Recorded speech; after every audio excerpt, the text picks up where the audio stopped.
বাবা হাল্ক উঠ, ফজরের আজান দিছে, নামাজে যাবি না? নামাজের টাইম পার হয়ে গেল। যাচ্ছি মা, নামাজে। সকাল হইছে, আল্লাহর নাম লয়ে দিন শুরু করি। জাগো জাগো জাগো সবাই।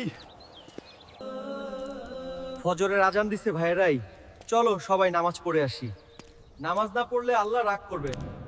বন্ধুরা, তোমরাও কিন্তু প্রতিদিন 5 ওয়াক্ত নামাজ পড়বা, মিস যেন না হয়। আর হ্যাঁ, ভিলেজ হালকা চ্যানেলে সাবস্ক্রাইব করে দিও। বাবা হালকুট, মক্তব শুরু হয়ে গেছে। হালকুট রে, হুজুর সাহেব পড়ানো শুরু করে দিছে, তাড়াতাড়ি উঠে মক্তবে যা বাবা। মা, আমি মক্তবে গেলামই কুরআন পড়া শিখতে। যাই, তাড়াতাড়ি মক্তবে যাই। হুজুর সাহেব অনেক দোয়া দরুদ শেখায়, যেগুলো নামাজে অনেক কাজে লাগে।